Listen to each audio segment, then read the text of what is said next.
विलास, तुम जल्दी से बाबा को लेके आओ, तब तक मैं अंदर जाती हूँ। ठीक है। साहब।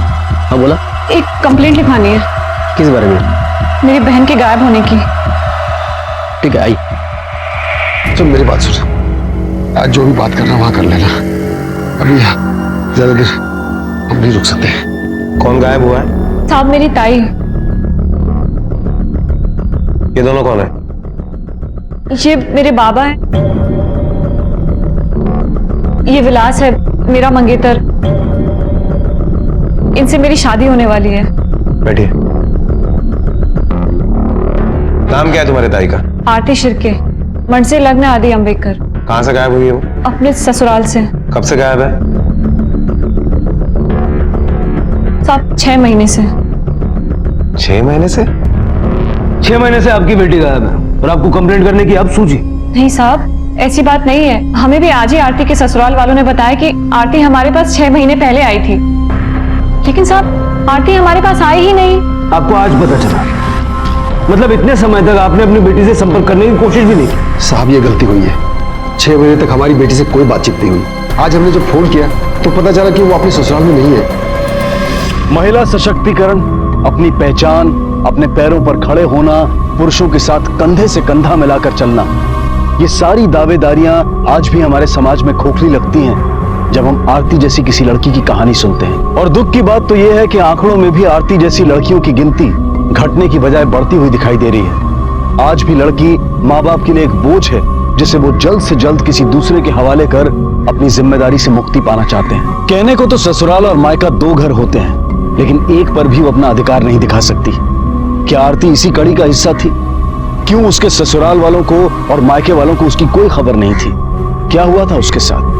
क्यों उसके पिता और बहन ने पिछले 6 महीने से उससे बात नहीं की थी? आखिर क्या राज था इस सब के पीछे? तो जब इतने अरसे से आपने उससे बात नहीं की तो आज क्या जरूरत पड़ गई? मधु और विलास की शादी की तारीख पक्की करने विलास के घर वाले हमारे घर आए थे। बहुत खुशी का माहौल था, इसलिए शादी की तारीख 24 सितंबर को निकली है। अब सिर्फ 3 महीने रह गए तैयारी में। अभी डेट भी फिक्स हो गई है तो मेरी बात मानो, गुस्सा छोड़ दो, ताई को बुला लो। हाँ मधु, विलास ठीक कह रहा है। ये झगड़ा वगड़ा भूल जाओ और ताई को फोन लगाओ। ठीक है बाबा, आप लोग जैसा बोले। चलो मैं फोन लगा के देता हूँ।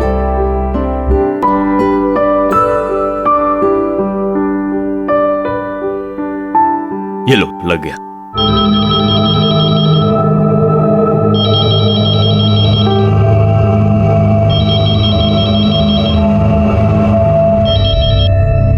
हेलो। हेलो, वीना ताई, मैं मधु बोल रही हूँ, आरती की बहन। चलो शुक्र है, तुम लोगों को हमारी याद तो आई। देखो, अब तुम दोनों बहनों का झगड़ा खत्म हो गया हो तो आरती को घर वापस भेज दो। आरती और श्वेता के बिना घर सुना सुना लगने लगा है। वापस भेज दो मतलब? देखो मधु, बिगड़ने वाली कोई बात नहीं है, पर 6 महीने से श्वेता को लेकर आरती मायके गई हुई है। अब हमारे बारे में भी तो सोचो। आस पड़ोस के लोग अब पूछने लगे हैं हमें। पर ताई तो है ही नहीं यहाँ पे। क्या? क्या हुआ मधु, क्या बोल रहे हैं वो लोग? बाबा वो कह रही हैं कि ताई वहाँ पे नहीं है। क्या? मतलब 6 महीने से आरती के साथ उसकी बेटी भी गायब है? हाँ साहब। ऐसा क्या झगड़ा था तुम्हारा आरती के साथ? साहब ऐसे कोई झगड़ा नहीं, मतलब कोई झगड़ा नहीं था, वो तो आपसी मनमुटाव था थोड़ा। ऐसा क्या मनमुटाव था कि आपने अपनी बेटी से 6 महीने तक बात नहीं की? साहब मैंने कई बार अपनी बेटी को फोन लगाने की कोशिश की, लेकिन मुझे डर था कि कहीं वो नाराज ना हो, इसलिए मैंने फोन नहीं लगाया। ये गलती हुई साहब, इसकी सजा आप मुझे दे सकते हैं, लेकिन मेरी बेटी को ढूंढो साहब। मुझे डर है कहीं उन लोगों ने उसके साथ। किन लोगों? उसके ससुराल वालों ने? नहीं साहब, वो ससुराल कहाँ? बार्शी में साहब।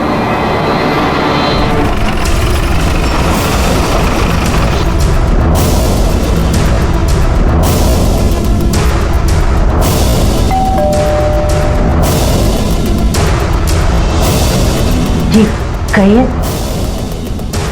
कायदर साहब, आपकी बहू आरती 6 महीने से लापता है। आप लोगों ने मिसिंग कंप्लेंट क्यों नहीं लिखवाई? साहब कंप्लेंट तब करते जब हमें पता होता। वो तो आज उसकी बहन मधु का फोन है, तब पता चला कि आरती गायब हो गई है। क्या हुआ? ये कौन है? साहब हमाजा लहान भाऊ, आरती का हस्बैंड। आपने आरती के मोबाइल पे फोन करके पूछने की कोशिश नहीं की कि वो कहाँ है, कैसी है? नहीं साहब। क्यों? क्योंकि उसके पास मोबाइल है ही नहीं साहब। क्या आज के जमाने में भी आरती के पास मोबाइल नहीं था?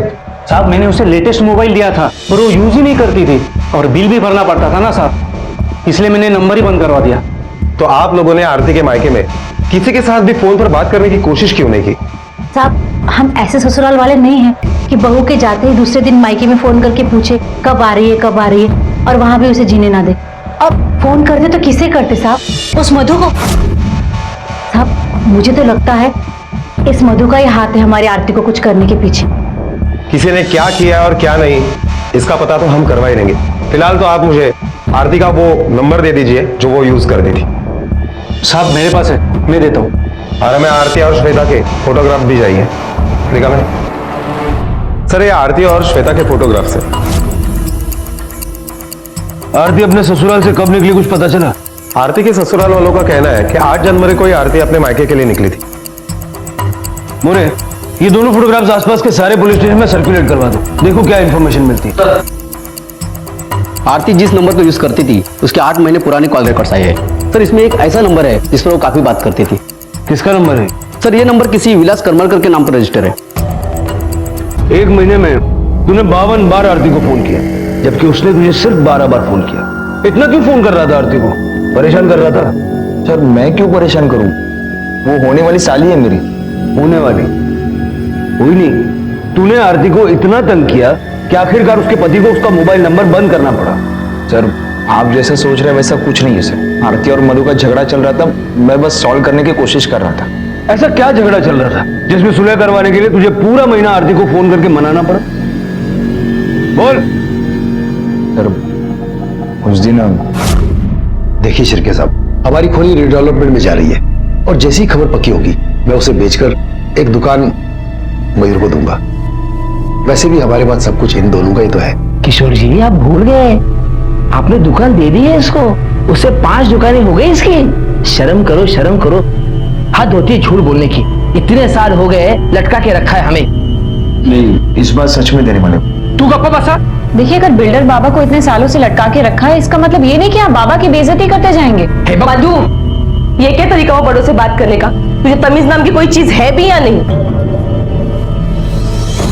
ताई मुझे तमीज सिखाने की बजाय अपने ससुराल वालों को देखिए, जो कि दहेज के लिए बाबा की बेइज्जती किए जा रहे हैं। अरे देवा देवा, अरे आरती बता इसे, हमारे ऊपर दहेज लेने का इल्जाम लगा रही है। अरे शादी होने के बाद कभी हम तुझे परेशान किया, कभी पूछा दहेज के लिए? अरे हमें क्या पता पूछा है कि नहीं पूछा है, लेकिन हम जब भी यहाँ आते तब आप ऐसे ही हमारी बेइज्जती करते रहते हैं। मधु क्या बक रही है तू? अगर तुझे तमीज नाम की कोई चीज है नहीं तो यहाँ से निकल जा, फिर यहाँ आने की कोई जरूरत नहीं है। ठीक है नहीं आऊंगी, लेकिन आप भी हमारे घर मत आना, रहिएगा अपने इज्जतदारों के साथ। तू होती कौन है मुझे रोकने वाली? वो घर तेरा नहीं बाबा का है। एक नहीं 1000 बार आऊंगी मैं। नहीं आती, नहीं जाओगी तुम वहां, और आइंदा इसकी शक्ल देखने के लिए भी तरसोगे तुम लोग। कभी नहीं आएगी वो। साहब मुझे पता था कि विलास ताई को फोन करता था, लेकिन मुझे लगता था कि अगर हम दोनों बहनों का झगड़ा खत्म नहीं हुआ तो हमारी शादी की डेट आगे बढ़ सकती है। मतलब विलास को समझ में आ गया था कि आरती मानने वाली नहीं है और इसीलिए उसने आरती को गायब कर दिया। साहब विलास ऐसा नहीं कर सकता, वो हम दोनों बहनों के बारे में कभी बुरा नहीं सोच सकता। मुरे, मेरे करियर का ये पहला ऐसा मिसिंग केस है जो इतना पेचीदा है। सर मुझे लगता है कि ये दोनों फैमिलीज हमसे झूठ बोल रही है, क्योंकि ये बात हजम नहीं हो रही है कि पिछले 6 महीने से किसी ने भी आरती की पूछताछ करने की कोशिश नहीं की। सर कहीं ऐसा तो नहीं कि ये केस मिसिंग का ना होकर किडनैपिंग का हो? नहीं मुरे, अगर ऐसा होता तो फिरौती का कॉल जरूर आता। सर अगर ऐसा है तो ये भी हो सकता है कि आरती का किसी के साथ अफेयर चल रहा हो और आरती अपनी मर्जी से उसके साथ चली गई हो। मुरे, अगर आरती मयूर को छोड़ के किसी और के साथ रहना चाहती थी तो अपनी बेटी को क्यों साथ ले गई? सच कुछ और ही है, और इतना तय है कि आरती के साथ जो कुछ भी हुआ वो सोलापुर और बार्शी के बीच में हुआ। जरा पता करो 8 जनवरी को कोई ऐसा रोड हादसा हुआ है क्या जिसमें 6-7 साल की बच्ची और उसकी मां इन्वॉल्व है? Okay sir.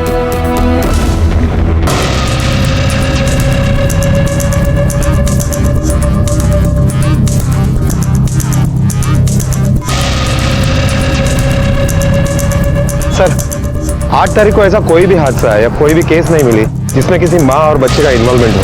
पड़ोसियों से बातचीत करके कुछ हाथ लगा? सर ज्यादातर लोगों की आरती के बारे में राय अच्छी ही है, किसी के साथ कोई बदतमीजी नहीं करती थी, ससुराल में भी कोई प्रॉब्लम नहीं था। हाँ, एक दो लोगों का कहना है कि बहुत एटीट्यूड में रहती थी, बहुत घमंड था उसे। मामा नून चाह दे। इसका मतलब है कि घूम फिर के हम फिर वहीं आ गए। सर आरती के बारे में एक नई बात पता चली है कि वो शादी से पहले किसी डॉक्टर शाह के यहाँ पर काम करती थी और इसी वजह से उसे मेडिकल का नॉलेज भी था। डॉक्टर शाह? आरती शिर्के मतलब आरती अंबेकर आपके क्लिनिक में काम करती थी? जी हाँ, आरती मेरे ही क्लिनिक में काम करती थी और यहीं पर मयूर ने आरती को पसंद भी किया। इंस्पेक्टर, आरती बहुत अच्छी लड़की।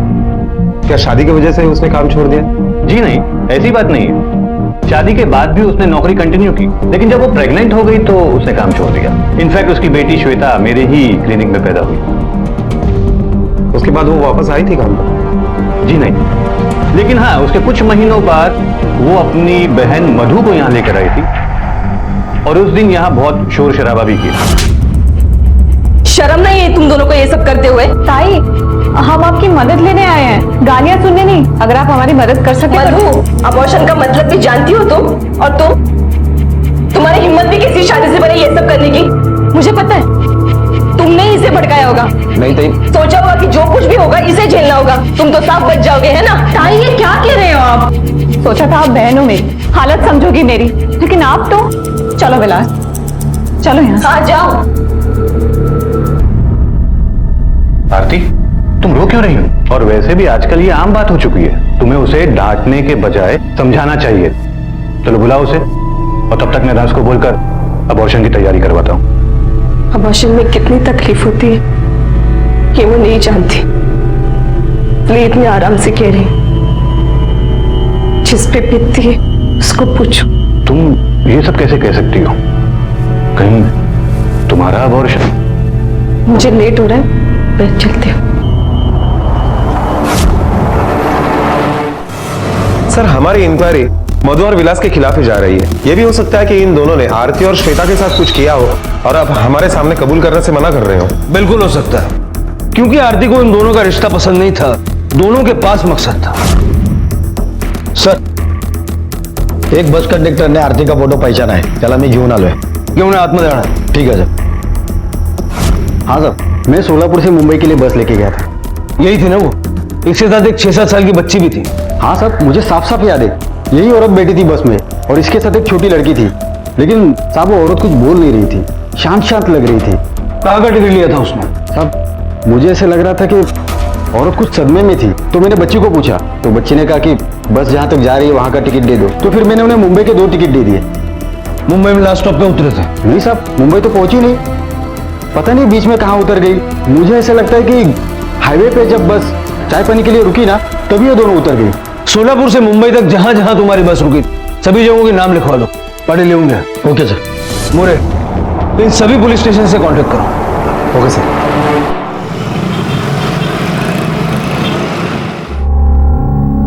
तुम लोग यहाँ क्यों बैठे हो? क्या पकड़ के रखा है? नहीं बाबा, पकड़ा नहीं है, वो बस बैठा के रखा है। क्यों? ये क्या मजाक बना के रखा है? आओ मेरे साथ। क्या हुआ, क्यों चिल्ला रहे हो? साहब मुझे आपसे बात नहीं करनी, मुझे बड़े साहब से बात करना है। क्यों शोर मचा रहे हो? क्या हुआ? मुझे बड़े साहब से मिलना है। इन लोगों को बुला के रखते हैं आप? क्या जुर्म किया इन लोगों ने? देखिए ये पुलिस स्टेशन है, आवाज कमी करा। साहब ये गुंडागर्दी है, नाइंसाफी है। एक तो 6 महीने से मेरी बेटी गायब है और ऊपर से मेरी बेटी और दामाद को रोज पुलिस स्टेशन बुलाकर से बिठा के रखते हैं। देखिए साहब, अगर आप मुझे बड़े साहब से नहीं मिलाएंगे तो मैं अपनी जान दे दूंगा यहाँ। बाबा आप शांत हो जाइए। बाबा आप समझने की कोशिश कीजिए, पुलिस अपना काम करी। अरे क्या काम करती है? हम गरीबों को और दबाती है, हमारा दुख दूर नहीं करती है। 3 दिन से मैं सोया नहीं हूँ, पता नहीं किस हाल में मेरी बेटी होगी, कहाँ होगी, कोई फिक्र नहीं कर रहा उसकी। आपको अपनी बेटी की बहुत फिक्र है ना? 3 दिन से आप सोए नहीं हैं, शायद खाना भी नहीं खाया होगा। लेकिन इन 3 दिनों में अपनी नातिन के बारे में न तो आपने पूछा न बताया। ऐसा क्यों? जवाब नहीं है। आपकी बेटी को तो हम ढूंढ निकालेंगे, लेकिन उसके लिए आपको और इनको जब भी जरूरत पड़ेगी यहाँ बुलाएंगे। और जब तक हम ना कहें आप लोग शहर से बाहर नहीं जाएंगे। अभी जाइए।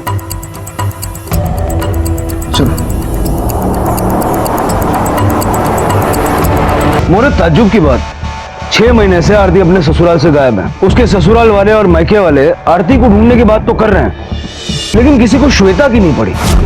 उनके परिवार का इकलौता बच्चा गायब है और कोई उसका जिक्र तक नहीं कर रहा। Thank you sir. Hello sir, देखा आपने आजकल गरीब से गरीब आदमी को भी मोबाइल की जरूरत और आदत है, जबकि आरती के हस्बैंड का कहना है कि आरती के पास इसलिए मोबाइल नहीं था क्योंकि वो उसे यूज ही नहीं करती थी और बेकार में बिल भरना पड़ता था, जबकि मयूर की खुद की मोबाइल की दुकान है। सर मुझे लगता है कि आरती के गायब होने के पीछे जरूर कोई साजिश है। हो सकता है कि जानबूझ के उसने आरती का फोन बंद करके रखा हो, वरना मयूर की दुकान में तो इतने सारे मोबाइल पड़े होंगे, कोई भी उठा के दे सकता है। मोरिस, मयूर की दुकान है कहाँ? ये लीजिए ना, फिर ये भी आपके बजट में बैठ रहा है। एक काम करो ना, करो दूसरा दाखवा ना।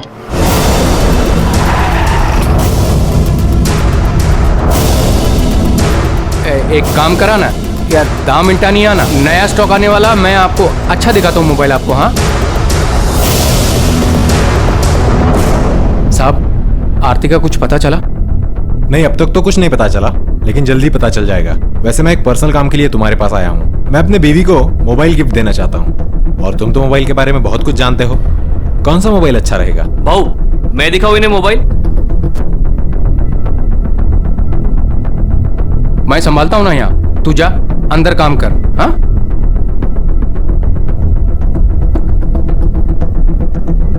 साहब, अब बीवी को मोबाइल देना है तो बेस्ट क्वालिटी का ही देना चाहिए ना साहब। और वैसे भी आजकल मोबाइल का ही तो पैसा लगता है। आजकल सिम कार्ड तो फ्री आता है, आप प्रीपेड लीजिए ना, इनकमिंग तो फ्री है ही। इतना कुछ मोबाइल के बारे में जानते हो, सिम भी फ्री आता है, इनकमिंग भी फ्री है, तो अपने बीवी को फोन क्यों नहीं दिया? और जब उसका फोन था वो बंद कर दिया उसके गायब होने के 1 महीने पहले, क्यों? देखिए साहब, आप क्या हुआ, अंदर जाकर काम कर। देखिए साहब, आप झूठ मूठ फंसा रहे हैं मुझे। मैंने आरती को लेटेस्ट मोबाइल ही दिया था, लेकिन उसने। ठीक है, पानी। तेरे लिए लेटेस्ट मोबाइल लाया हो, एकदम लेटेस्ट। अरे वाह, हमें तो कभी फोन नहीं लाया, और अपनी बीबी के लिए इतना महंगा फोन। मयूर, लग्नानंतर बदलला ऐसा तो? वहिनी, तुम्हीच ठेवा मोबाईल। वैसे भी मुझे कोई जरूरत नहीं है। मैं तो बोल रही हूँ कि मेरा नंबर बंद करवा दो, कशाला उगाचच खर्च। बाबा, बाबा आरती बोलते हैं, कैसे हो आप? मधु कैसी है?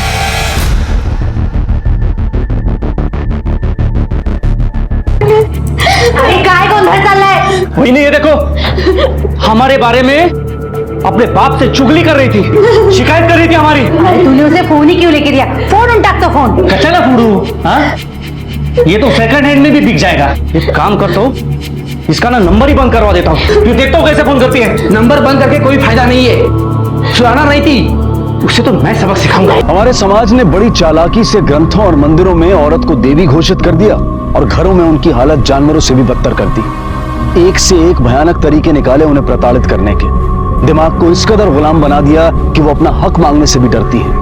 वो सिर्फ बोझ, जिम्मेदारी और बड़ी आसानी से खानदान को बेइज्जत करने का सामान है। और यही सोच शायद आरती पर भी हावी थी। इसीलिए उसने अपने पिता के घर से डोली और पति के घर से अर्थी निकलने की कहावत को सच करने के लिए अपने आप को ही मार लिया था। और उसके साथ साथ उसकी बच्ची भी पिस रही थी। एक नर्क से निकलकर वो दूसरे नर्क में जा पहुंची थी। उसके साथ क्या हुआ था, क्यों हुआ था, अब वो कहां है और किस हालत में है, पुलिस इस सब की तलाश में जुटी थी। और धीरे ही सही पर सफलता उनके हाथ लग रही थी। जगन, हाई, हो ये मोबाइल या एड्रेस पे दे क्या? ठीक है। आणि त्यांना सांग मोबाइल अच्छा चल रहा है, काही प्रॉब्लम नहीं। ओके, ठीक है। हाँ। सुन, आइंदा यहाँ पुलिस आएगी ना तो अपना मुंह बंद रखने का, चुपचाप अंदर चले जाने का, समझा? ठीक है वो, जा।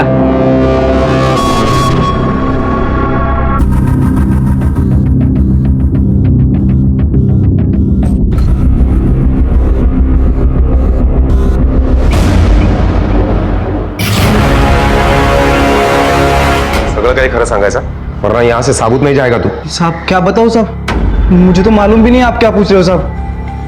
मैं समझाता हूँ क्या बोलना है।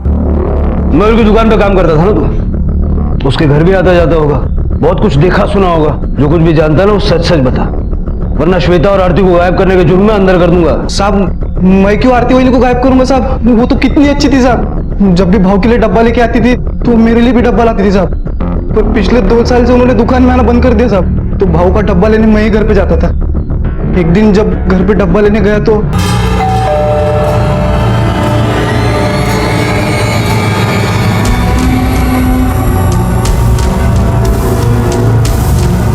वहीनी, घर में सब ठीक चल रहा है ना? सब ठीक है। ये डिब्बा लो और जल्दी जाओ, भाव को भूख लगी हुई है। जी ठीक है। कितने दिन पहले की बात है? यही कोई साहब 10-11 महीने पहले की बात है। उसके बाद दुकान में क्या हुआ? साहब दुकान में जाके मैंने मयूर भाई को सब बताया। फिर भाऊ। हाँ बोल। भाऊ, वो मैं घर पे खाना लेने गया था। हाँ। तो मैंने देखा कि आपके भाऊ आरती भाभी को जबरदस्ती साले, मैंने तुझे घर खाना लाने के लिए भेजा था तो तू वहां जाकर ताकझाक कर रहा है? नहीं भाऊ। हाँ? बदनाम करने की कोशिश कर रहा है हमें? नहीं। ये अपने काम से काम रख, समझा? आइंदा ऐसा किया ना तो उसी वक्त नौकरी से निकाल दूंगा, समझा? मोरे पूरी शिरके फैमिली को उठाओ, क्योंकि अगर जगन की बात सच है तो हो सकता है कि इन्हीं लोगों ने आरती और श्वेता को गायब किया हो। और जितना जगन ने बताया वो उस अत्याचार का सिर्फ एक हिस्सा है जो आरती ने झेला है। उससे कहीं ज्यादा अत्याचार इन लोगों ने आरती पे किया है।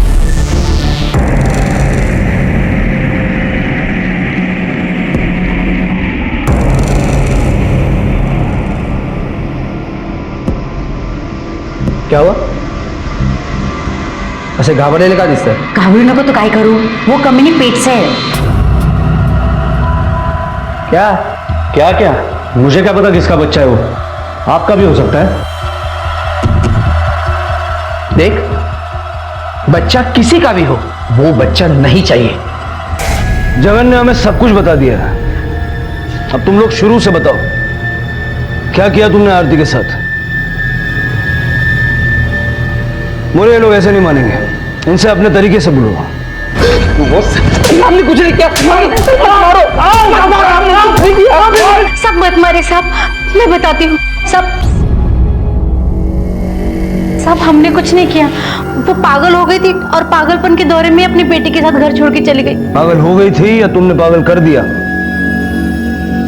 वो पागल क्यों हुई थी इसका पता भी हम लगा लेंगे। तू ये बता, तेरी बेटी भी लापता हुई है लेकिन तुझे उसकी फिक्र नहीं होती, क्यों?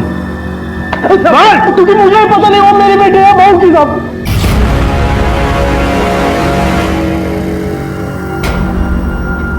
चल अब इतना बता दिया तो बाकी भी बता दे, छुपाने के लिए कुछ रहा नहीं अब। अरे मयूर, क्या झूठ बोल रहा है तू? बोल, तेरा भाऊ आरती के साथ जबरदस्ती करता था ना? हाँ, वो आरती का रेप करता था लेकिन तू चुप रहा, क्यों? पर बाबा तो बोल रहे हैं ना कि वो पैसे दे देंगे। कभी देना पैसे? तुम हमेशा सिर्फ यही कहती हो। जिसने आज तक पैसे नहीं दिए वो क्या अब पैसे देगा? मयूर कुछ तो बोलो ना, तुम चुपचाप क्यों बैठे हो? मैं क्या बोलूं? सही तो बोल रहे हैं ये दोनों। तेरे बाबा बेवकूफ तो बना रहे हैं हमें। और एक बात सुन, ये दोनों सिर्फ मेरे भाई और भाभी नहीं है, बल्कि मेरे आई बाबा है जिन्होंने पाला है मुझे आज तक। बहुत एहसान किया है इन्होंने मुझ पर। तुम लोगों के अत्याचार की वजह से जब वो पागल होने लगी तो तुमने उसे घर से भगा दिया? नहीं साहब, हमने उसे नहीं भगाया। वो कब चले गए हमें पता नहीं। मोरे, इनको इतना मारो कि इनकी सारी हेकड़ी निकल जाए।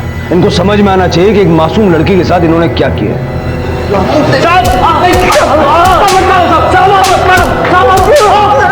सर, आपके लिए फोन है। ये प्रदीप पवार बोलते हैं। वज्रेश्वरी पुलिस स्टेशन से सब इंस्पेक्टर संदीप चौधरी बोल रहा हूँ। सर, हमें यहाँ पे चोरी के इल्जाम में एक छोटी बच्ची मिली है। होली से तो ये लड़की भिखारी लगती है, लेकिन इस लड़की की शक्ल उस लड़की से काफी मिलती जुलती है जिसकी आपने फोटोग्राफ मिसिंग कंप्लेंट के लिए हमारे पास भेजी थी। उस बच्ची के साथ एक औरत भी होगी? नहीं सर, उसके साथ कोई औरत नहीं थी। ठीक है, हम जल्द से जल्द वहां पहुंचते हैं। Thank you.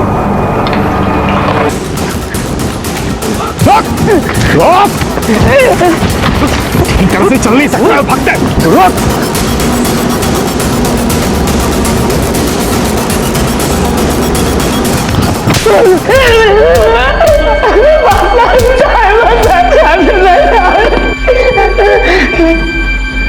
बोल, वो औरत तुझे कहां मिली? शुरू से लेकर के अब तक की पूरी कहानी बता, वरना तेरी एक टांग टूटी है, दूसरी हम तोड़ देंगे। बता दो सब, बता दो। वो आरती सब पहले से ही पागल थी। तेरे जैसे घटिया लोगों की वजह से डिपार्टमेंट का नाम खराब होता है। हेलो, क्या सर? सर, आरती हॉस्पिटल से भाग गई। क्या? जो औरत अपने पैर पे खड़ी नहीं हो सकती वो भाग कैसे गई? सर, शिर्के फैमिली तो लॉकअप में बंद है और राजू और शांताराम भाई हमारे पास ही है, तो ये काम किसका हो सकता है? मधु और विलास हॉस्पिटल ले जाओ। साहब लेके जाओ इसको।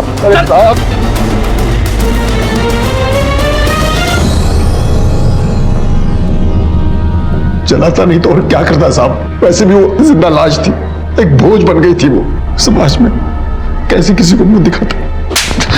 बोझ वो नहीं, बोझ तेरे जैसे सोच वाले लोग हैं। और जब बाप होकर तू नहीं समझा उसे, तो ये समाज क्या समझेगा? क्योंकि वो भी तो तेरे जैसे लोगों से बना है। काश उसे मिटाने की जगह उसे बचाने की, उसे जिंदा रखने की कोशिश करता तो तेरे इस समाज को भी एक उदाहरण मिलता।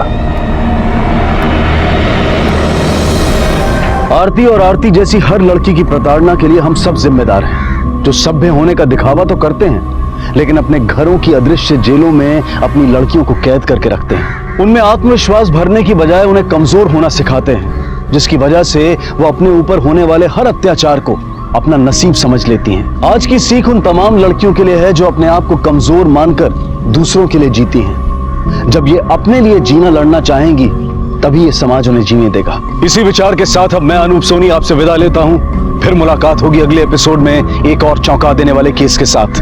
तब तक अपना और अपने परिवार का ख्याल रखें और देखते रहें क्राइम पेट्रोल डायल 100। सबक एक को, सीख हम सबको। जय।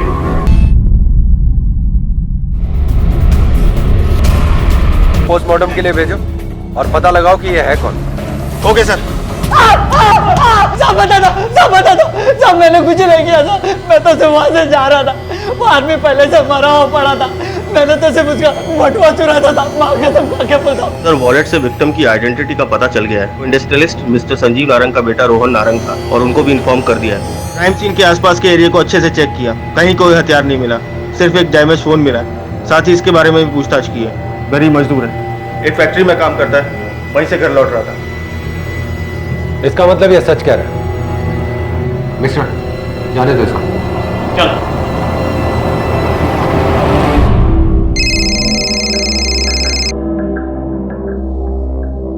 हेलो, जी हाँ, संजीव नारंग। क्या?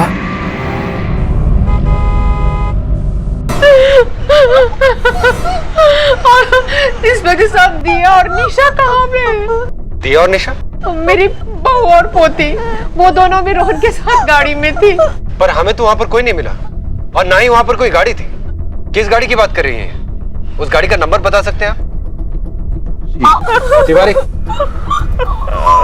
सर, उस गाड़ी का नंबर बताइए, नोट करो। Hello hello, patrolling 421 421। Hello hello, patrolling. जी सर। रोड में जो मर्डर विक्टिम मिला है, उसकी बीवी और उसकी एक बच्ची भी थी साथ में, जो कि इस वक्त लापता है। बीवी का नाम दिया, उम्र 26 साल, और बच्ची का नाम निशा, उम्र 5 साल। इन दोनों का एक सफेद रंग की सेडान कार में होने का अनुमान है। इसका नंबर है DL10।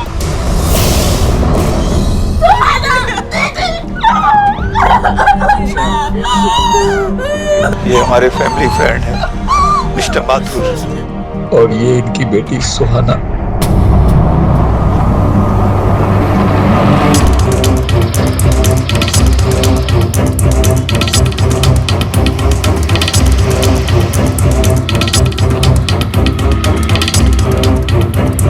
Hello, control room. हाँ मिश्रा। सर, हमें रोहन की कार मिल गई है, वारदात से कुछ 12 किलोमीटर दूर। फोरेंसिक को कॉल करके उस गाड़ी को एग्जामिन करो और तुम एक टीम के साथ उस पूरे एरिया की तलाशी लो। वो लोग ज्यादा दूर नहीं गए होंगे। Okay sir. मिस्टर नारायण, आपको बॉडी सुबह पोस्टमार्टम के बाद हैंडओवर कर दी जाएगी। अभी आप लोग जा सकते हैं, प्लीज।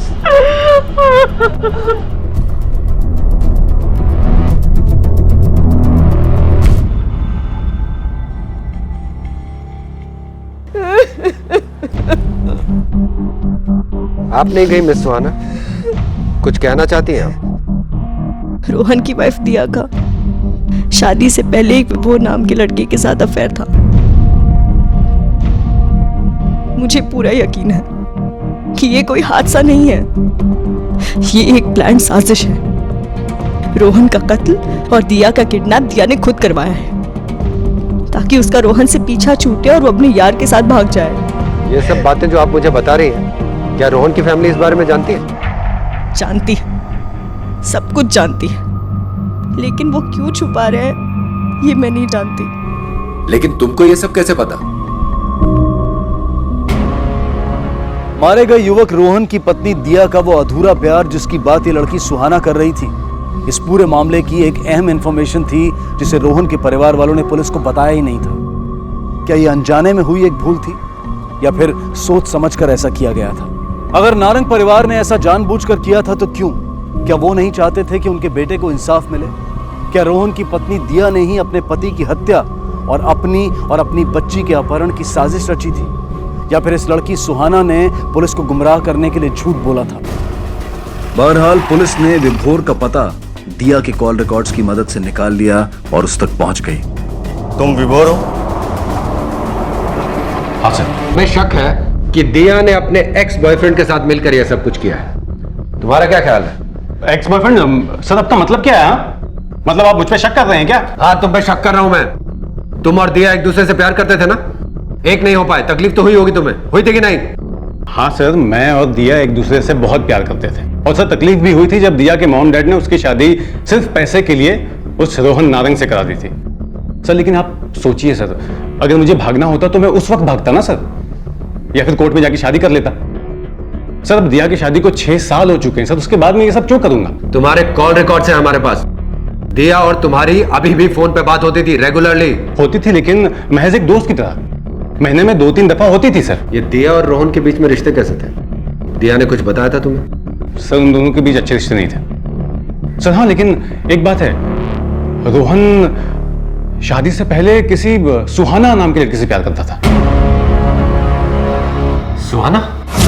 हाँ सर, इनफैक्ट उनकी शादी भी होने वाली थी, लेकिन रोहन और सुहाना की कुंडली ना मिलने के कारण रोहन के मॉम डैड ने उसकी शादी जल्दबाजी में दिया के साथ करा दी। ठीक है, तुम जाओ, जरूरत पड़ी तो तुम्हें फिर बुलाएंगे।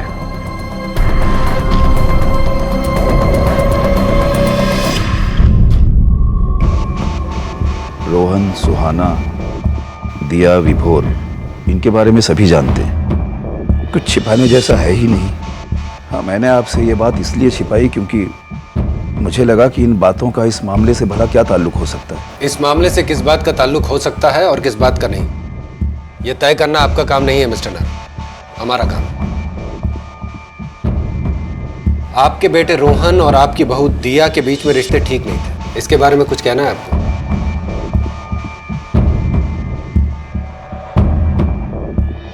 ये सच है इंस्पेक्टर, पर रोहन को शायद इस बात का एहसास हो गया था कि जिंदगी इस तरह तो नहीं चल सकती, इसीलिए वो दिया के साथ अपने रिश्तों को सुधारने की कोशिश कर रहा था। अक्सर वो उसे घुमाने ले जाया करता था, कभी डिनर पर तो कभी मूवी वगैरह। और जिस वक्त ये हादसा हुआ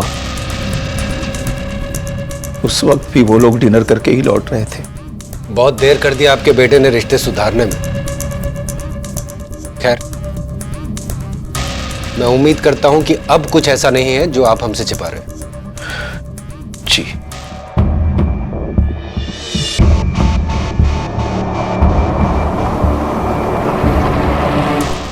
सर हमने दिया और विभोर के कॉल रिकॉर्ड्स को चेक किया, कुछ भी सस्पिशियस नहीं मिला।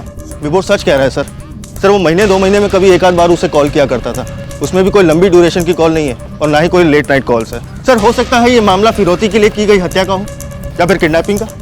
हो सकता है, लेकिन अगर अगले कुछ घंटों में फिरौती के लिए मांग नहीं की जाती है तो इससे यह क्लियर हो जाएगा कि यह कांड फिरौती के लिए नहीं किया गया, बल्कि इसकी वजह कुछ और थी। तिवारी, उन सीसीटीवी फुटेजेस का क्या हो? सर हमने उस रूट के सभी सीसीटीवी कैमरे की फुटेज निकलवा ली, हमारी टीम उसे चेक कर रही है, जैसे कुछ पता चलेगा वो हमें इन्फॉर्म करेंगे। हेलो, हाँ ठीक, ओके। सर एक इन्फॉर्मेशन मिली है, सर रोहन की लाश के पास जो डैमेज फोन मिला था, हमारी आईटी टीम ने उसका डेटा रिट्रीव कर लिया है। कुछ मिला उसमें से? हाँ सर। सर जिस वक्त रोहन दम तोड़ रहा था उसने किसी को कॉल किया था। किसे?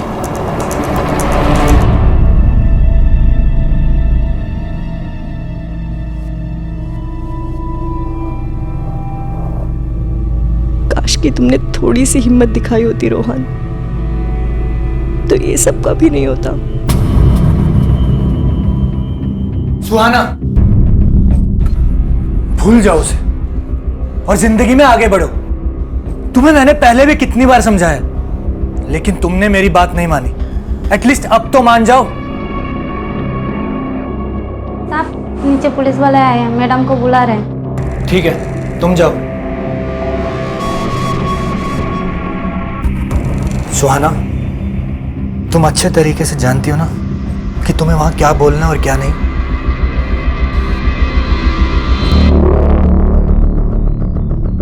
आपने हमसे बहुत कुछ छिपाया मिस सुहाना, अपने और रोहन के अफेयर के बारे में, और यह भी कि जब रोहन के साथ यह हादसा हुआ था तब उसने आपको फोन किया था। बताइए क्यों नहीं बोला आपने? रोहन और मैं एक दूसरे से दिन में बहुत बार बात करते थे।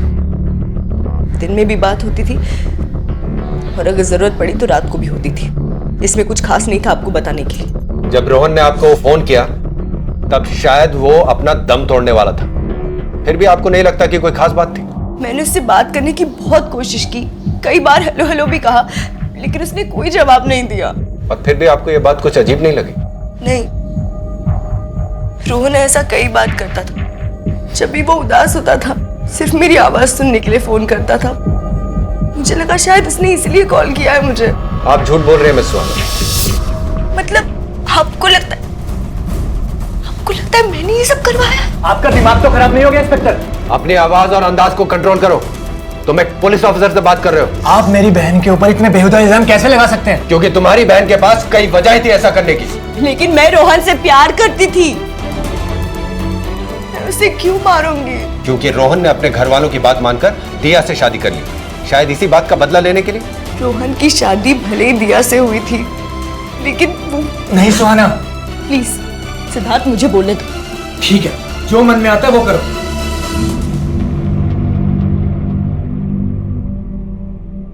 लेकिन उसकी पत्नी मैं थी। मतलब? रोहन ने कभी दिया को दिल से अपनी बीवी माना ही नहीं। उसने सिर्फ अपने पेरेंट्स के प्रेशर में आके दिया से शादी की, पेरेंट्स के प्रेशर में आके एक बच्चा पैदा किया, लेकिन वो दिल से हमेशा मुझे अपनी बीवी मानता था। फैक्ट हम साथ में सोते भी थे। ये सब के बाद भी मैं दिया को क्यों किडनैप करवाऊंगी और रोहन को क्यों मारूंगी, आप बताइए ना।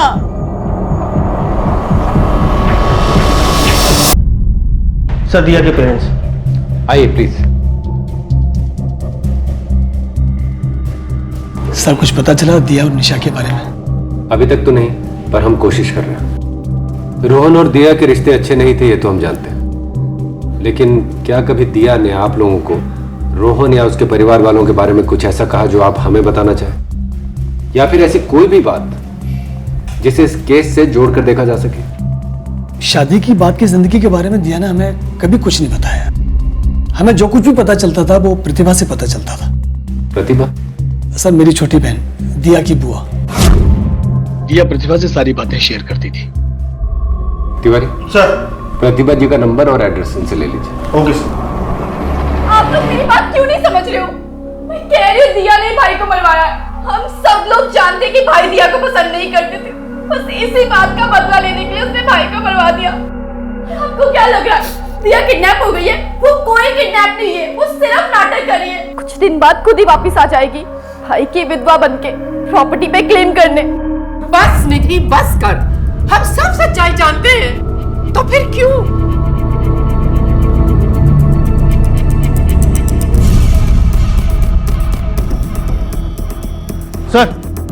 सर पोस्टमार्टम की रिपोर्ट में मौत की वजह और वक्त के अलावा और कुछ नहीं निकला। मौत तकरीबन रात के 12 बजे हुई थी। शायद किसी भारी चीज से वार किया गया था, जैसे कि कोई लोहे की रॉड हो। प्रतिभा जी, जी मुझे पता लगा है कि आप दिया से बहुत क्लोज हैं।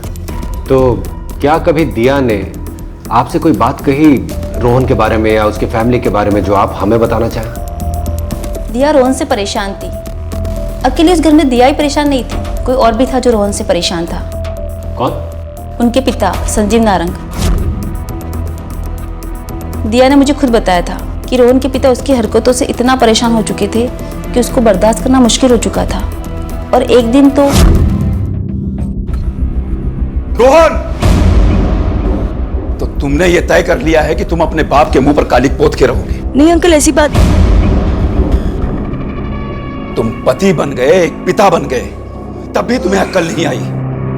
तुम्हारी समझ में ये बात क्यों नहीं आती है कि तुम ये जो कुछ भी कर रहे हो इसमें किसी का कोई भला नहीं है? मैंने उस औरत से इसीलिए शादी की क्योंकि आपने कहा था। फिर आपने कहा कि आपको दादाजी बनना है तो मैंने आपको वो भी बना दिया। तो अब आप और क्या चाहते हैं? रोहन, बात को समझने की कोशिश। डैड, समझने की बारी ना अब आपकी है। क्योंकि ऐसा है कि मेरी लाइफ अब जैसी चल रही है ना, आगे भी अब से ऐसे ही चलेगी। अब इस बात से आपके मुंह पे कालक फूटती है या सफेदी, ये मेरा प्रॉब्लम है। तो फिर मिस्टर नारंग ने क्या कहा? कुछ नहीं, उन्होंने इस बारे में रोहन से कभी कुछ बात नहीं की। और कोई ऐसी बात जो दिया ने आपसे कही? नहीं सर। आप जा सकती। सर, इसका मतलब मिस्टर संजीव नारंग खुद ही अपने बेटे से हार मान चुके थे या हार मानने का दिखावा कर रहे थे? मतलब? तिवारी, पैसा और रुतबा कमाना इतना आसान नहीं होता। इसके लिए आदमी किसी भी हद तक जा सकता है। सर, इसका मतलब मिस्टर संजीव नारंग ने खुद ही अपने बेटे को... अभी कोई दावा नहीं किया जा सकता, लेकिन ये हो भी सकता है। मिस्टर संजीव नारंग इस शहर का बहुत बड़ा नाम है और रोहन की हरकतों की वजह से उनका नाम खराब हो रहा था। तो हो सकता है इस शर्मिंदगी से बचने के लिए मिस्टर नारंग ने अपने ही बेटे को इस दुनिया से दूर कर दिया। लेकिन सर, इस थ्योरी में दिया और निशा ये फिट नहीं बैठती। तिवारी, हो सकता है ये किडनैपिंग भी महज एक दिखावा इस पूरे ड्रामे को हादसे का रूप देने के लिए। हो सकता है कि दिया और निशा को कहीं सही सलामत छिपा के रख दिया गया और कुछ ही दिनों में वो लौटा है। इस नारंग के बारे में सब कुछ पता करो, इसके कॉल डिटेल्स, बैंक डिटेल्स, किससे मिलता है, सब कुछ। Okay sir. कुछ गलतियां तब समझ में आती हैं जब उन्हें सुधारने का वक्त हाथों से निकल चुका होता। हम सब ने शायद बहुत बड़ी गलती की थी उन दोनों को इस रिश्ते में बांधकर। आप क्यों रो रही है बहन जी, जबकि गलती तो हमारी है। हमने ही अपनी बेटी का हाथ आपके बेटे के हाथ में देने से पहले उसकी असलियत जानने की कोशिश नहीं की। बस करो अनुजा। क्या बस करूं? देखिए, आपके बेटे के साथ जो हुआ ना, वो उसके अपने कर्मों का फल था। लेकिन हमारी बेटी के साथ जो हुआ और जो अब हो रहा है, वो तो सरासर नाइंसाफी है जो आप लोगों ने की है, आपके बेटे की असलियत हमसे छिपाकर। और इसके लिए भगवान आपको कभी माफ नहीं करेगा, याद रखिएगा। सर, ये देखिए, जिस सीसीटीवी कैमरे की फुटेज हमारी टीम चेक कर रही थी, उसमें 4 लोग 2 बाइकों पर रोहन की गाड़ी का पीछा करते हुए दिखाई दिए। तिवारी, इन लोगों को देखकर एक बात तो पक्की है कि ये नारंग और सुहाना के फैमिली मेंबर्स तो नहीं हो सकते। जरूर कोई हाइड क्रिमिनल्स है। लगता तो ऐसा ही है sir. Good job Tiwari. Thank you sir. In bikes के नंबर्स के बारे में पता लगा? नहीं सर। सर, रात का वक्त और कैमरे और रोड की दूरी की वजह से बाइक्स की नंबर प्लेट तो नहीं दिखी, लेकिन बाइक्स का मॉडल का पता चल गया। ये बाइक्स जरूर चोरी की रही होंगी तिवारी, क्योंकि कोई भी अपराधी ऐसे अपराध को अंजाम देने के लिए अपनी बाइक का इस्तेमाल तो करेगा नहीं। सर, मैं बाकी के थानों से कोऑर्डिनेट करके चोरी की हुई बाइक्स का पता लगाता हूँ। सर, संजीव नारंग से जुड़ी एक खास बात पता चली। क्या पता लगा? सर, संजीव नारंग ने अपनी सिक्योरिटी में कुछ गुंडे पाले हैं, जिनमें से कुछ तो स्ट्रीट शीटर्स भी हैं, और उनमें से एक तो घटना वाली रात से ही गायब है।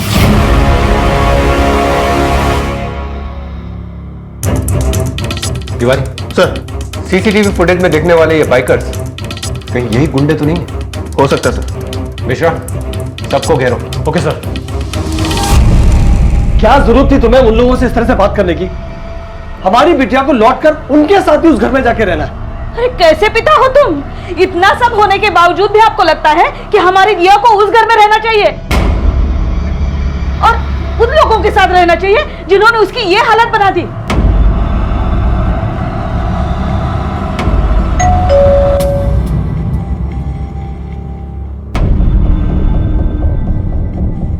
नमस्ते अंकल। नमस्ते।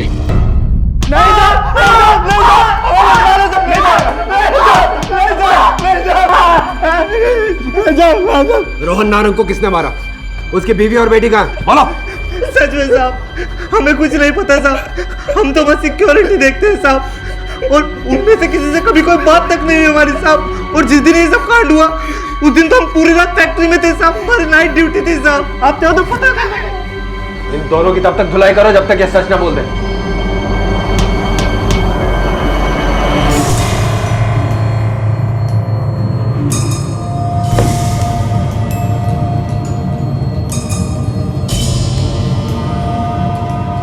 बेटा निशा इधर आओ, इधर आओ बेटा, अभी चुप रहना, कुछ मत बोलना, ओके? कोई आवाज नहीं होनी चाहिए, बस इस दरवाजे की तरफ ध्यान देना, अगर कोई आए तो मम्मी को ऐसे क्लैप करके बता देना, ठीक है? आ जाओ।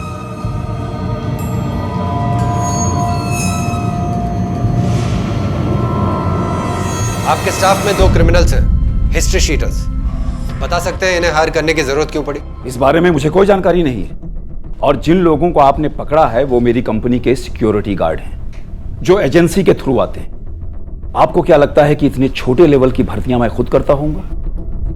आप मुझ पर शक कर रहे हैं? शक करना हमारा काम है और हम वही कर रहे हैं। यानी आपके कहने का मतलब यह है कि मैंने अपने बेटे को मरवाया है? वो आपके लिए बदनामी की वजह बन गया था मिस्टर नारंग, और आपको अपनी इज्जत, अपना नाम बहुत प्यारा है, तो क्यों नहीं? ठीक है, ठीक है, अपने नाम की खातिर मैंने अपने बेटे को मरवाया।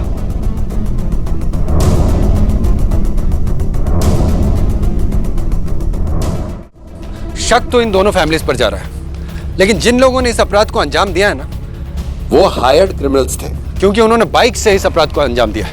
पर अभी तक कोई रैंसम कॉल नहीं आया है, इसका मतलब ये काम फिरौती के लिए नहीं किया गया है। तो फिर वजह क्या हो सकती है? सर, नारंग फैमिली का कहना है कि रोहन अपने और दिया के रिश्ते सुधारने की कोशिश कर रहा था, और इसी वजह से उसने हर संडे को डिनर का प्रोग्राम बनाया था। और अगर ये बात सच है तो फिर इस कत्ल के पीछे एक ही इंसान का हाथ हो सकता है, जो ये नहीं चाहता था कि दिया और रोहन के रिश्ते सुधर जाएं। और ऐसा एक ही इंसान हो सकता, सुहाना, क्योंकि वो रोहन से प्यार करती थी। पर इस सूरत में तो मर्डर दिया का होना चाहिए था। तो आपको क्या लगता है सर? मुझे लगता है कि जिसने भी ये क्राइम किया है उसका मोटिव सिर्फ एक था, या तो रोहन का मर्डर या दिया और निशा की किडनैपिंग। दूसरा क्राइम उससे बाय मिस्टेक हो गया।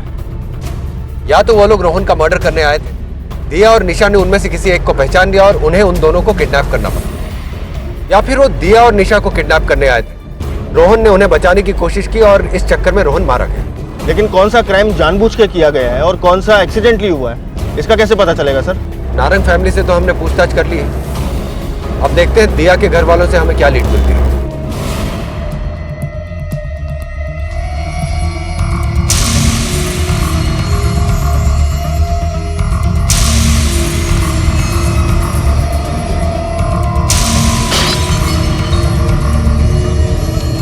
निशा, निशा बेटा इधर आओ। देखिए, हमें लगता है कि इस मामले में कोई तो ऐसा है जो अभी तक हमारी नजरों से बचा हुआ है। रोहन की जिंदगी और उसकी जिंदगी से जुड़े राज हमारे सामने हैं, पर अभी तक दिया के बारे में हमें कुछ भी ठीक से नहीं पता है। अगर आपको अब भी लगता है कि ऐसा कुछ है जो कि सामने नहीं आया है, तो दिया की डायरी से आपको उसका पता चल सकता है सर। डायरी?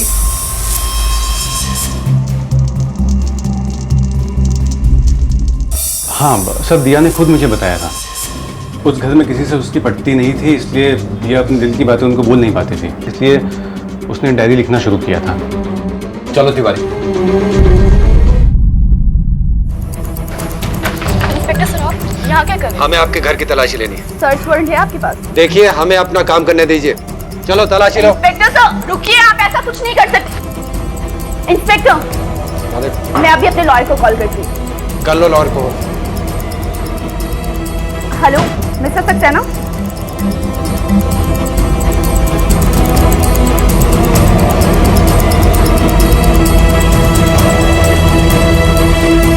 ये आप क्या ढूंढ रहे हमारे घर में? देखिए, आपको कुछ नहीं मिलेगा यहाँ। सर, ये डायरी का टुकड़ा मिला जला हुआ।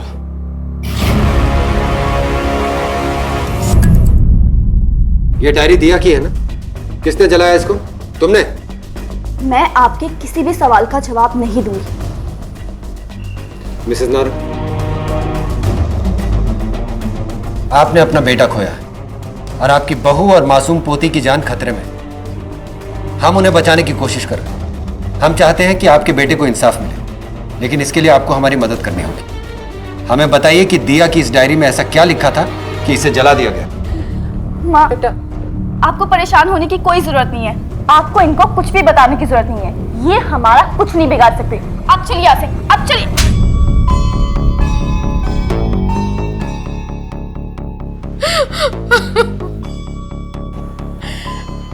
रोहन अपनी शादी से खुश नहीं था। उस दिया के साथ शादी करने के बाद उसने सुहाना को नहीं छोड़ा। मैंने और उसके पापा ने उसे बहुत समझाने की कोशिश की, लेकिन वो नहीं माना। फिर हार कर उसके पापा ने फैसला किया कि मैंने तुम दोनों की शादी से इनकार करके बहुत बड़ी गलती की है और अब मैं अपनी उस गलती को सुधारना चाहता हूं। मैं तुम दोनों की शादी के लिए तैयार हूं। और आपको लगता है आपके बेटे को मैं तलाक दे दूंगी? पिछले 6 साल से नरक भुगत रही हूँ आपके इस रिश्ते में, और जब आज आपके बेटे की हरकतों की वजह से आपके और आपके खानदान पे आंच आने लगी, तो आज अचानक आपको गलती का एहसास होने लगा। मैं ऐसा नहीं होने दूंगी। पहली बार उसने मुंह खोला था और वो गलत नहीं थी। इसका मतलब दिया को सिर्फ रोहन और सुहाना ही नहीं, तुम भी पसंद नहीं करती थी। मुझे कोई दिया से पर्सनल प्रॉब्लम नहीं थी। मेरा भाई उसे पसंद नहीं करता था, इसलिए मैं भी उसे पसंद नहीं करती थी। मैं अपने भाई से बहुत प्यार करती थी। तो फिर दिया की डायरी क्यों जलाई तुमने? तो मुझे लगा कि अगर आपके हाथ में वो डायरी लग गई तो आप हमें गलत समझेंगे, इसलिए मैंने वो डायरी। शक तो हमें तुम लोगों पर अब भी।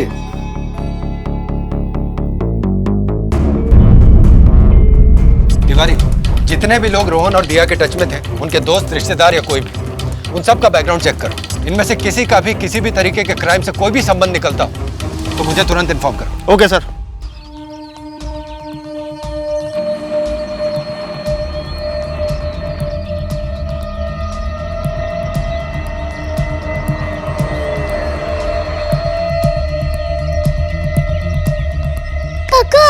हाँ बेटा, मैं रो मत, चलो मैं घर पे छोड़ देता हूँ। आ जाओ आ जाओ आ जाओ आ जाओ, बैठो, मैं आपको आपके घर पे छोड़ देता हूँ।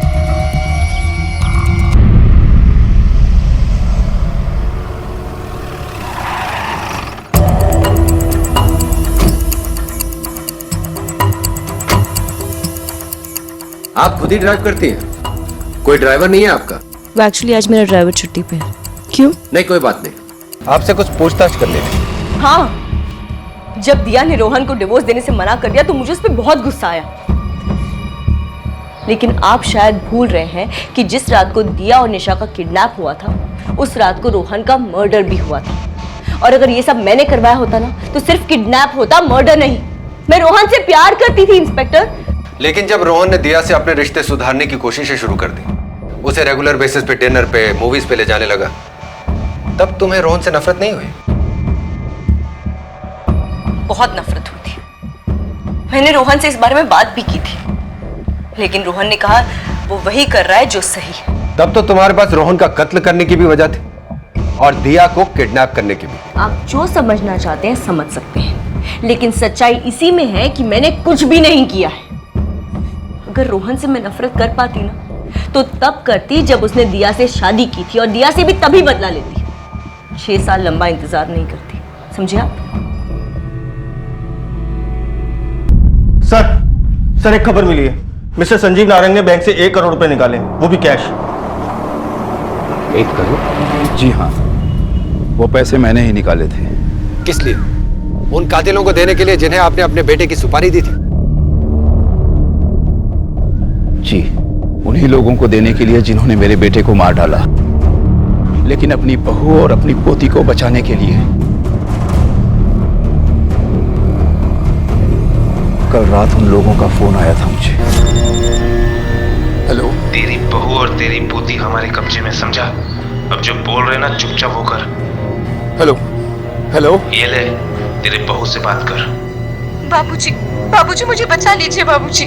दिया दिया बेटा, घबराना नहीं, मैं हूं ना। और मैंने उनकी इस डिमांड को हाँ कर दी। तिवारी सर, जिस नंबर से रैंसम कॉल आया है उसे ट्रेस करो। Okay sir. कब और कहां मंगवाए हैं उन्होंने पैसे?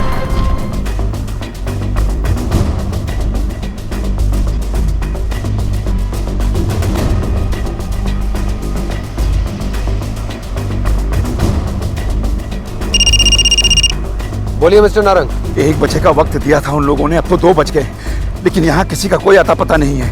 लगता है उन लोगों को पता चल गया है कि मैंने आप लोगों को इन्वॉल्व कर लिया है। अब वो मेरी बहू और पोती दोनों में से किसी को नहीं छोड़ेंगे, दोनों को मार डालेंगे वो। आप फिक्र मत कीजिए, ऐसा होने से पहले हम उन तक पहुंच जाएंगे। फिलहाल आप अपने घर जाइए और हमारे फोन का इंतजार कीजिए।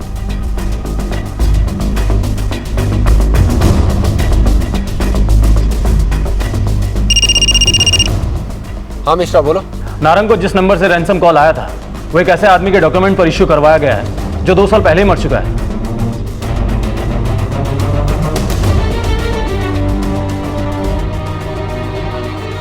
यस सर, दोनों सिम यही के हैं। वो सारे पेपर्स एकदम सही थे सर। हमें कैसे पता कि इस सिम का क्या यूज होने वाला है? कैमरा काम करता है? हाँ जी सर। थोड़ा जूम करो। सर, कुछ 10 दिन पहले खरीदे गए थे सिम कार्ड। तिवारी बहुत करना। और सर इसने एक नहीं बल्कि 2 सिम कार्ड खरीदे थे। सर, रोहन अपना खुद का कातिल? ये कैसे हो सकता है? जैसे कि हमें शक था तिवारी, रोहन ने दिया की किडनैपिंग प्लान की और खुद ही अपनी साजिश का शिकार हो गया। ये क्राइम जरूर रोहन ने प्लान किया था, लेकिन इसे एग्जीक्यूट किसी और ने किया है। और वो जो भी है वो रोहन के बहुत भरोसे का आदमी है। पर सर, हमने रोहन और उसकी फैमिली, सुहाना और रोहन से जुड़े हर दोस्त, हर रिलेटिव का बैकग्राउंड चेक किया। किसी का कोई क्रिमिनल रिकॉर्ड नहीं है। कोई डायरेक्ट क्रिमिनल रिकॉर्ड नहीं होगा, पर इनडायरेक्ट तो हो सकता है ना। मिश्रा, पता लगाओ कि रोहन के किसी भी करीबी दोस्त, जानकार या रिश्तेदार का कोई भी क्रिमिनल रिकॉर्ड है क्या? जी सर। अगर पुलिस की ये सोच सही थी तो आखिर कौन था वो व्यक्ति? क्या वो रोहन के पिता मिस्टर नारंग थे, या फिर वो सुहाना थी जिसने रोहन द्वारा दिया के साथ की गई हर ज्यादती में पूरी तरह से रोहन का साथ दिया था? लेकिन इनमें से किसी का भी क्रिमिनल्स के साथ कोई डायरेक्ट संबंध ना होना पुलिस को इस सोच के साथ आगे बढ़ने से रोक रहा था। और तभी आई वो इंफॉर्मेशन जिसने पुलिस की मुश्किल को हल भले ही ना किया हो, लेकिन उसने पुलिस को एक अलग रास्ता जरूर दिखाया जिसकी मदद से वो अपराधियों के करीब पहुंच सकते थे।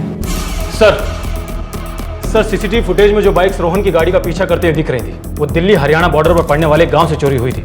एक खास बात और सर, रोहन ने जो 2 सिम कार्ड खरीदे थे उनमें से एक की लोकेशन खरीदे जाने के बाद अधिकतर इस गांव से आ रही है। नाम क्या है इस गांव का? बिजवासन सर। तिवारी सर, तुम मेरे साथ चलो।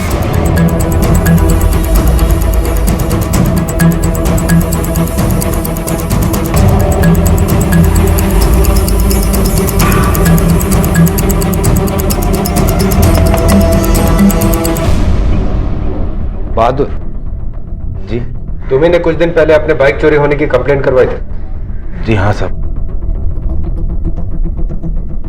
ये चोट कैसी लगी तुझे? साहब, जब चोर मारी गाड़ी चुरा के भाग रहा था ना, तो साहब मन ने उसका पीछा करने की कोशिश करी। साहब, हाथापाई में उसने मन ने चाकू मार दिया। पर बाइक तो तेरी 1 हफ्ते पहले चोरी हुई थी, ये चोट तो नहीं लग रही? ना साहब, चोट तो पुरानी है साहब, वो पट्टी अभी कराई ना। दिल्ली में तेरा कोई दोस्त या रिश्तेदार रहता है क्या? ना सर, कोई ना है। चलो तिवारी।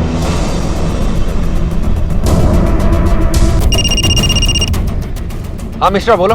सर, रोहन के करीबी लोगों का बैकग्राउंड चेक करने के लिए मुझे ज्यादा दूर नहीं जाना पड़ा। सुहाना के करीबी लोगों में से एक नाम मिला है जिसका इनडायरेक्ट क्रिमिनल कनेक्शन है। कौन है वो? सर, सुहाना का ड्राइवर है अवधेश, उसका एक भाई है। कुछ मारपीट और जबरन वसूली के मामले भी हैं उस पर। आप खुद ही ड्राइव करती हैं? कोई ड्राइवर नहीं है आपका? वो एक्चुअली आज मेरा ड्राइवर छुट्टी पे है। और वो भाई इसी गांव में रहता है जहां हम अभी आए? जी सर।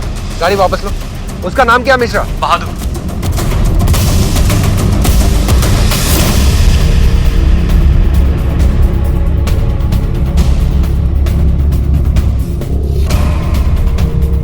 सर, इधर आइए। सर, ये देखिए, इधर एक कमरा है। हटाओ इस अलमारी को, हटाओ।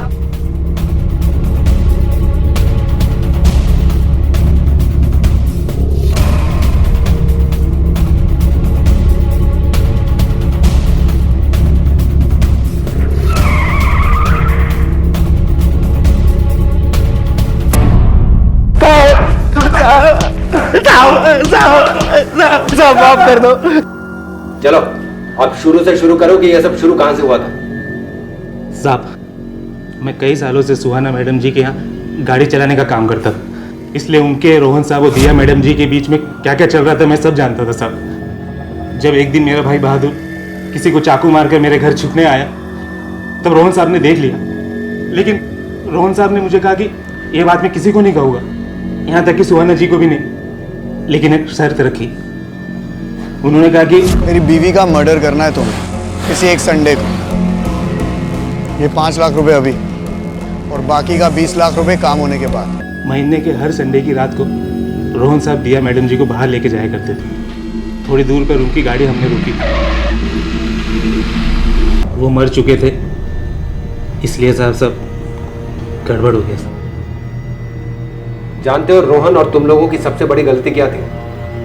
तुम ये भूल गए थे कि जुर्म 2 धारी तलवार की तरह होता है, जो तानी किसी पर भी जाए लेकिन उसका दूसरा सिरा हमेशा उसकी तरफ होता है जो उसका इस्तेमाल करता है।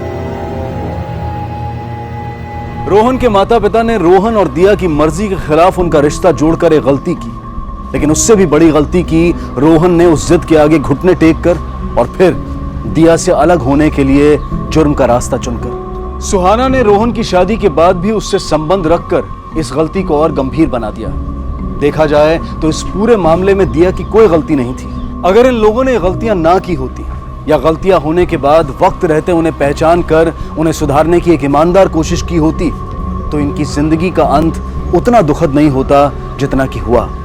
ये बेहद जरूरी है कि हम अपनी जिंदगी से जुड़े फैसलों को सोच समझकर समझदारी से लें, गलतियां करने से बचें, लेकिन अगर गलती कर भी बैठें तो वक्त रहते उन्हें स्वीकारें और उनका सुधार करें। इसी विचार के साथ अब मैं अनूप सोनी आपसे विदा लेता हूं। फिर मुलाकात होगी अगले एपिसोड में एक और चौंका देने वाले केस के साथ। तब तक अपना और अपने परिवार का ख्याल रखें और देखते रहें क्राइम पेट्रोल डायल 100। सबक एक को सीख हम सबको। जय हिंद। इस तरह के और भी एपिसोड देखने के लिए हमारे चैनल को सब्सक्राइब करें और बेल आइकन दबाना ना भूलें।